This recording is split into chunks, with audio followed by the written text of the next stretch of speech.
Yes, good evening to one and all. Today we have joined for Wednesday Dhamma reading session and discussion session for getting Dhamma for Dhamma sharing.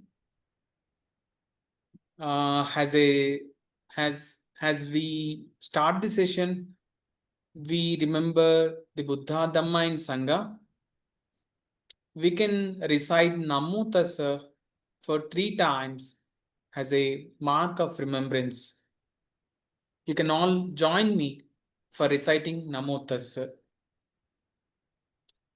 Namo Tassa Bhagavato Arahato Samma Sambuddhassa. Namo Tassa Bhagavato Arahato Samma Sambuddhassa. Namo Tassa Bhagavato Arahato Samma Sambuddhassa. Buddham Dhammam Sangam Namasami. Yes. Today we will be reading Sutta Diganikaya number 28. We will be reading from Sutta Central initially, and then we will be reading the Sutta from our Twim version from Dhammasukha Twim board. I think my screen may be visible to you. Yes, sir. Yes, madam. I think we can start the reading. We can read like all you have joined. You can read a few instances, like whoever wishes to read, they can always tell us so that you can also contribute in Dhamma reading and sharing session. Nanda madam, you can start by reading this sutta. Long Discourses 28, Inspiring Confidence. Number 1, Sāriputta's Lion's Roar. So I have heard. At one time, the Buddha was staying near Nalanda in Pavarika's mango grove. When Sāriputta went up to the Buddha, bowed, sat down to one side and said to him, Sir, I have such confidence in the Buddha that I believe there's no other ascetic or brahmin, whether past, future, or present, whose direct knowledge is superior to the Buddha when it comes to awakening. That's a grand and dramatic statement, Sāriputta. You've rode a definitive categorical lion's roar, saying, I have such confidence in the Buddha that I believe there's no other ascetic or brahmin, whether past, future, or present, whose direct knowledge is superior to the Buddha when it comes to awakening. What about all the perfect ones, the fully awakened Buddhas who lived in the past? Have you encompassed their mind to know that those Buddhas had such ethics or such qualities or such wisdom or such meditation or such freedom? No, sir. And what about all the perfect ones, the fully awakened Buddha who will live in the future? Have you encompassed their minds to know that those Buddhas will have such ethics or such qualities or such wisdom or such meditation or such freedom? No, sir. And what about me, the perfected one, the fully awakened Buddha at present? Have you encompassed my mind to know that I have such ethics or such qualities or such wisdom or such meditation or such freedom? No, sir. Well then, Sāriputta, given that you don't encompass the minds of Buddhas, past, future, or present, What exactly are you doing? Making such a grand and dramatic statement, roaring such a definitive categorical alliance roar? Sir, though I don't encompass the minds of Buddhas, past, future, and present, still I understand this by inference from the teaching. Suppose there were a king's frontier citadel with fortified embankments, ramparts, and arches, and a single gate, and it has a gatekeeper who is astute, competent, and clever. He keeps strangers out and lets known people in. As he walks around the petrol path, he doesn't see a hole or cleft in the wall, not even one big enough for a cat to slip out. They'd think whatever sizable creatures enter or leave the citadel, all of them do so via this gate. In the same way, I understand this by inference from the teaching. All the perfected ones, fully awakened Buddhas, whether past, future, or present, give up the 5 hindrances, corruptions of the heart that weaken wisdom. Their mind is firmly established in the 4 kinds of mindfulness meditation. They correctly develop the 7 awakening factors, and they awaken to the supreme, perfect awakening. So once I approached the Buddha to listen to the teaching. So he explained Dhamma with its higher and higher stages, with its better and better stages, with its dark and bright sides. When I directly knew a certain principle of those teachings in accordance with how I was taught, I came to a conclusion about the teachings. I had confidence in the teacher. The Blessed One is a fully awakened Buddha. The teaching is well explained. The Sangha is practicing well. Yes. Thank you, madam. We will read the similar sutta in our Twim version so that we can understand what we can take from this from this sutta in a Twim version. And it is to inform that we can access this Twim board from dhammasuka.org. You can log in.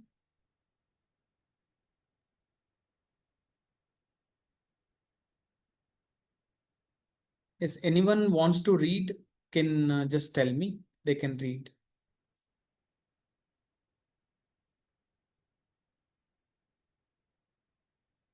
Alok sir, Prabeen Pai, Paul, Opina sir, Prabeen sir. If you want to read, just you can tell me so that you can do it.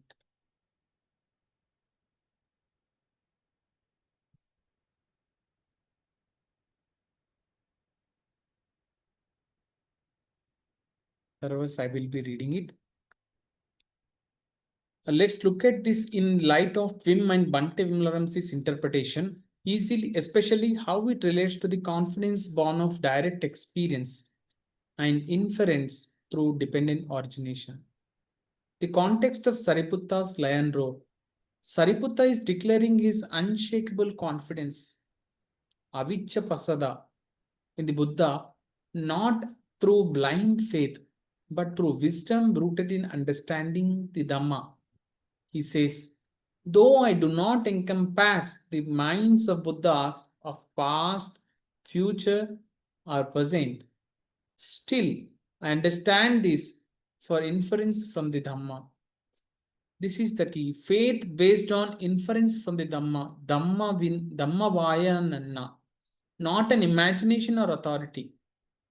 Twim and inference from the Dhamma. In Twim practice, the same pattern happens experientially. As one applies the 6 Rs, the mind naturally moves through the stages of dependent origination in reverse, from craving and clinging towards release and cessation. When a meditator sees how feeling leads to craving, how relaxing and smiling dissolves clinging and becoming, and how the mind naturally inclines toward tranquil awareness, samadhi, and panya, then confidence arises through direct seeing. The meditator may not have encompassed the mind of Buddha, but they know from their own practice that the Dhamma works exactly as described. This is exactly what Sariputta means by inference from Dhamma. The gatekeeper simile in film terms. The gatekeeper in Sariputta simile represents mindfulness and wisdom guarding the citadel of the heart. The walls are the boundaries of wholesome conduct. The gate is the right mindfulness and right effort. The gatekeeper is wisdom, informed by direct knowledge. Sariputta's point: all Buddhas, past, present, and future, enter awakening through this same gate by abandoning the five hindrances, cultivating the four foundations of mindfulness, developing seven factors of awakening, and realizing Nibbāna. In Twim, these are precisely the natural results of the 6 Rs. Hindrances are recognized and relaxed. Mindful is maintained. Joy and tranquility arise. Collectedness and equanimity deepen. Insight unfolds naturally into awakening. Confidence has the fruit of right seeing. Bantam Ramsey often emphasized that faith is not believing something blindly. It's knowing the Dhamma works because you have tested it yourself.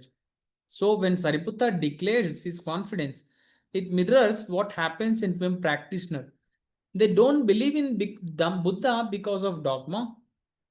They see that when they relax craving, suffering ceases. They infer that any being who fully realizes this must be a Buddha. That is the lion roar of confidence born from inside.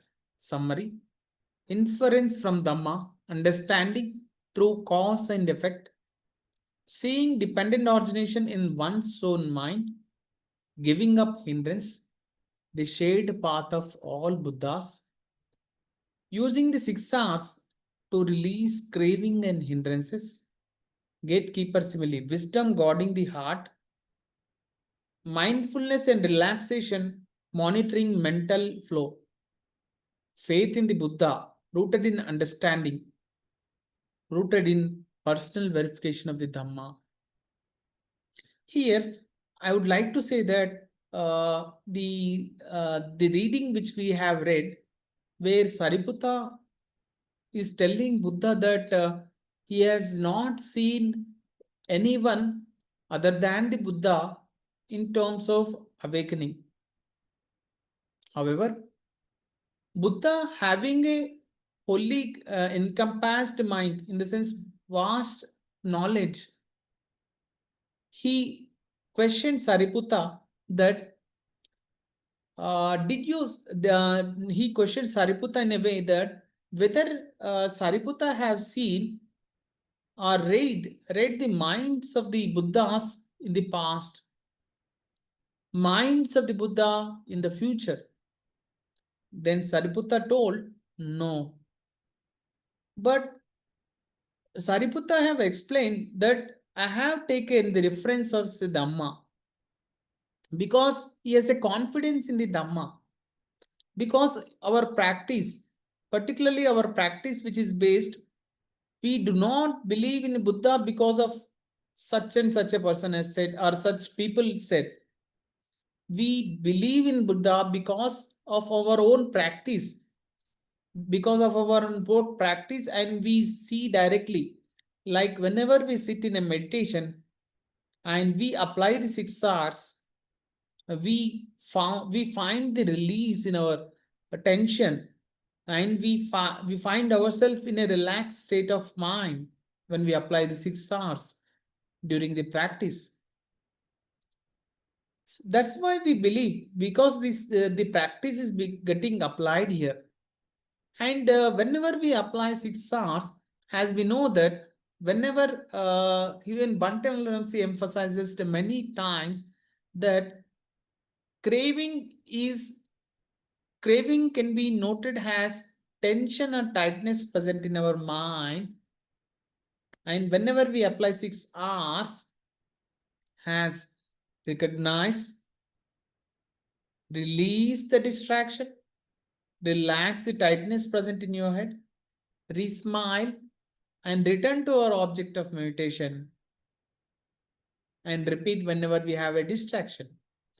And whenever we apply this one, we are relieved from the craving. That is, our suffering getting ceased. And we all know that when one infer this thing, like when one fully realizes this, then it must be a Buddha. And anyone wants to share on anything on this can share, please. Nanda madam. Yes, it is really beautiful when what to me the way I understand is what Venerable Sāriputta is saying is that he trusts the Dhamma because he has actually experienced the true deep Dhamma, especially the dependent origination. And when he meditates, he does see the dependent origination, and then he used the meditation technique to reverse that dependent origination flow, the natural flow. And thanks to Venerable Vimalaramsi, we do that, or I do that, I should say, when I practice 6R. When I radiate the immeasurable loving kindness, and I relax my tension and tightness, and I put a smile, or naturally a smile appears on my lips, on my face, and then I simply observe the phenomena, and that to me is the reversal of the dependent origination. So this is a beautiful sutta, beautifully explains that process of reversing the natural flow of dependent origination. To me, that is true deep Dhamma by our great Gautama Sammasambuddha. Yes, madam, truly said. Next, we will move on. Anyone interested to read may please let us know. We will give a chance to read the Dhamma. Prabin sir or Alok sir, Gopinath sir can read if required, if interested.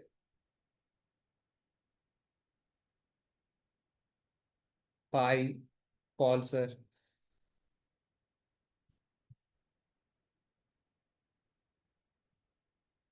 Otherwise, Nanda madam can read, madam.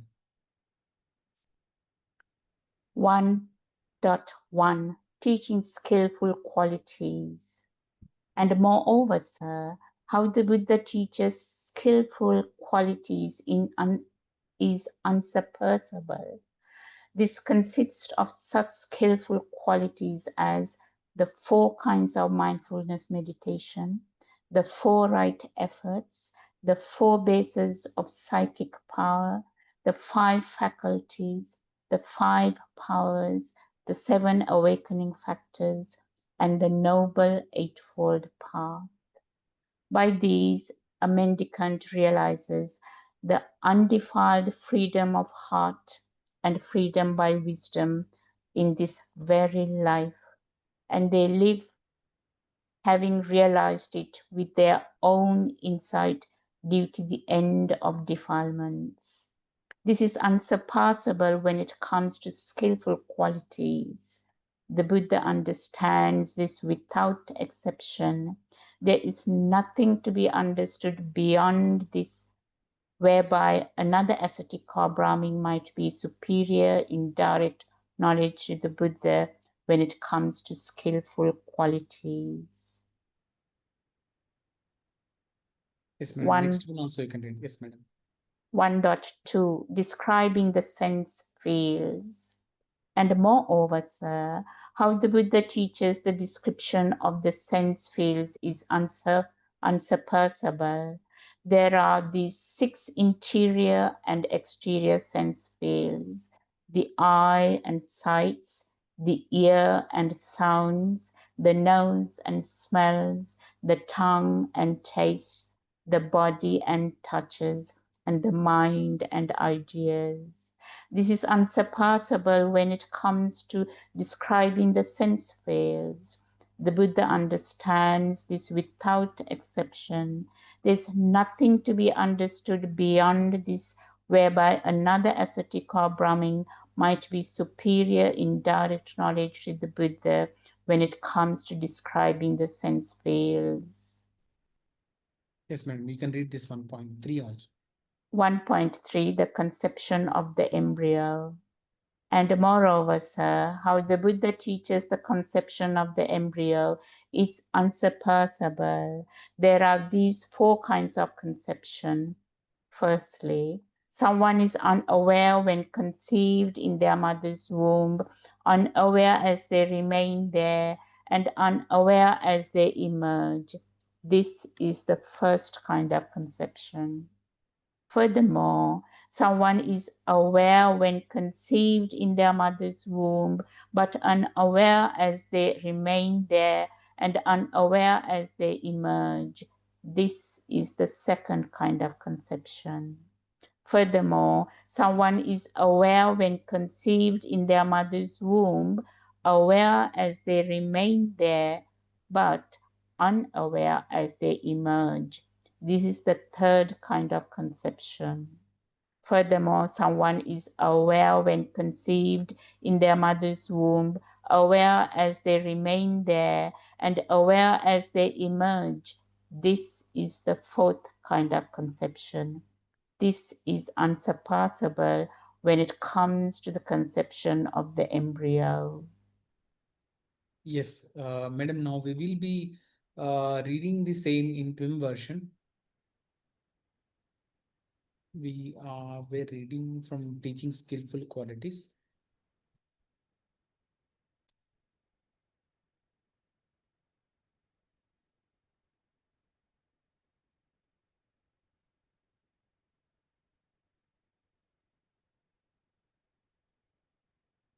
Yes, teaching skillful qualities. Kusala Dhamma. How the Buddha teaches skillful qualities is unsurpassable. Sariputta lists the entire framework of Bodhapakya Dhammas, the 37 aids to awakening, culminating in the Noble Eightfold Path. These aren't just theoretical lists, they describe the natural unfolding of awakening when the mind releases craving. In Twim, Bhante explains that every one of the skillful qualities develop naturally when practices 6 R's correctly. 4 foundations of mindfulness.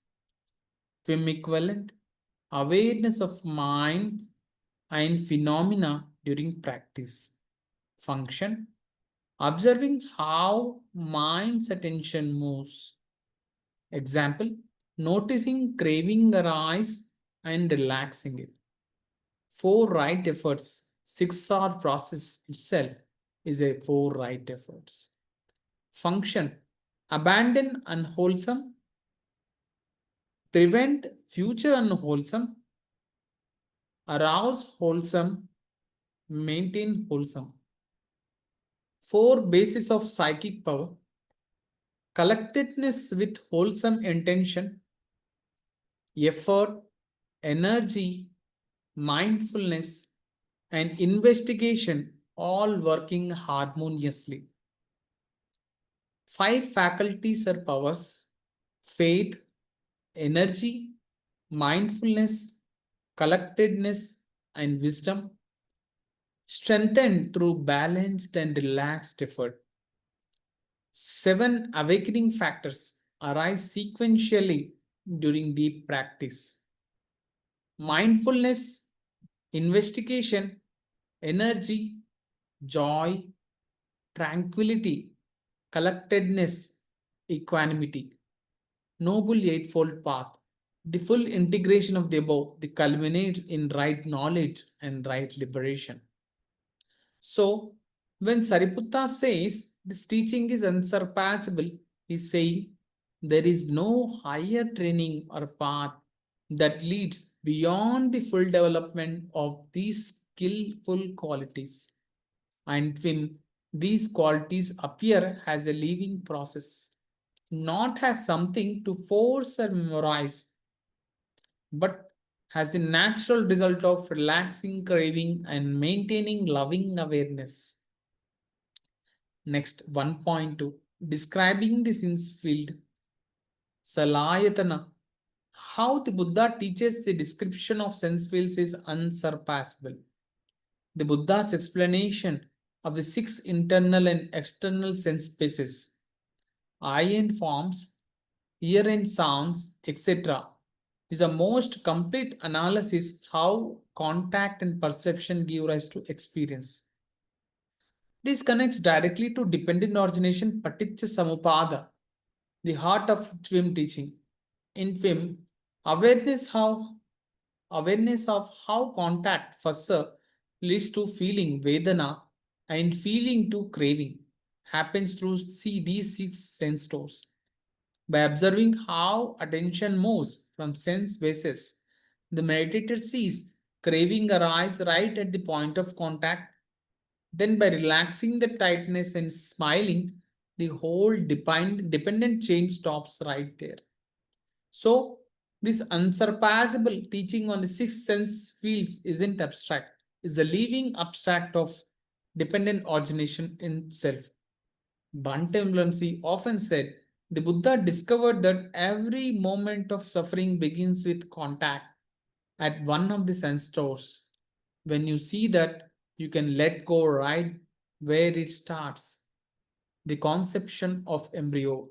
How the Buddha teaches the conception of the embryo is unsurpassable. This section might seem unusual. Sariputta is describing the 4 ways of consciousness connecting with a new body. In Abhidhamma and later commentaries, this relates to Patisandha Vijnana, the rebirth linking consciousness. But Sariputta's emphasis here is not biological. It's about the depth of awareness possible in different beings and how profound the Buddha's understanding of consciousness truly is. In Twin perspective, Bhante Ramsey and Delson Armstrong both explain the birth, jati, is dependent origination, refers not only to physical birth, but also the birth of a self-view, the mind taking something as I or mine. In the womb, this appears as literal conception. In meditation, it appears every time the mind identifies with thought or feeling. That's a mental birth. When the mind relaxes craving, the conception of a self doesn't happen. The change stops before birth.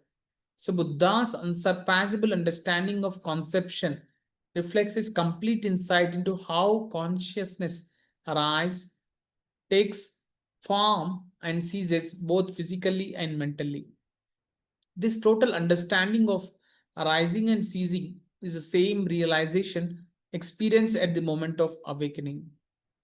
Skillful qualities summary. Skillful qualities, these 37 aids to awakening, all unfold naturally through 6-hour practice. Sense fields, the 6 sense spaces where contact and feeling occur, key to letting go of craving. Conception, 4 types of consciousness at birth, symbolizes both literal and mental birth, total understanding of arising and ceasing. Reflection. Sariputta is not merely praising the Buddha, he is showing the Dhamma itself is the measure of Buddha's greatness. By seeing how this teaching function, not just by hearing them, Sariputta knows that no wisdom goes beyond this. And that's exactly how twin practitioners are encouraged to approach them. Don't believe, see for yourself. Don't memorize list, watch how they arise and fade. Don't seek mystical states, understand the process of dependent origination, ending here and now. Yes, it is a very pertinent to note that here the takeaway for us is like we do not don't we here it is advising that we should not believe anything. One can experience themselves during the practice. And here even Bhante Ramsi, when explaining about the jhanas particularly, like here basically the skillful qualities, there are 37 aids to awakening. What Bhante Ramsi says is Nibbāna, like final liberation, will occur at the right time when the conditions are right. And it occurs naturally. Even in our jhana practice, in our practice of loving kindness, one's job is to just see how mind's attention moves from one thing to another. And applying the 6 R's whenever our mind gets distracted. And during the practice, one can experience oneself from moving into one jhana to another. One may experience equanimity, joy,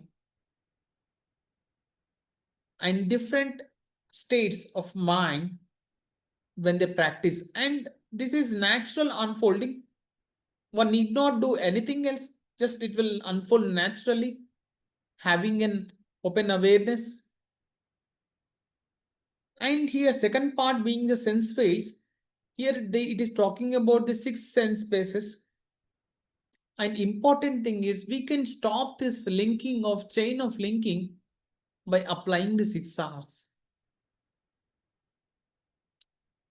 And conception, and particularly the conception which was explained here, jati, birth, it is explained that in general the looking of birth is like a physical birth.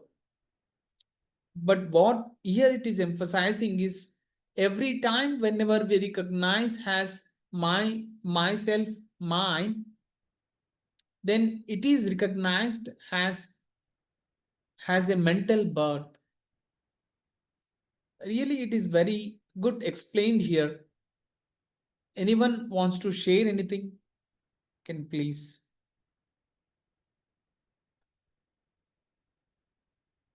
Yes, Nanda madam, you can. Yes, I agree with you there. When we practice 6R, everything happens naturally. The only thing I think we have to do is to radiate the immeasurable loving kindness, metta, and relax the body as much as possible, and that itself will calm the mind. And when we relax the tension and tightness in the body, when we feel it, naturally a smile appears on our lips. And then when we continue this, is just naturally flows, the mind flows into jhanas because the hindrances are greatly reduced and weakened. And when we practice 6R, we tend to see the arising and passing away of phenomena. And Dhamma just unfolds from there. and the mind inclines towards jhana and ayatanas and samadhi states. Thank you. Yes, madam. I think we can discuss any questions. If you have anyone wants to share something, may please. Paul sir, Pai, Alok sir, Gopinath sir.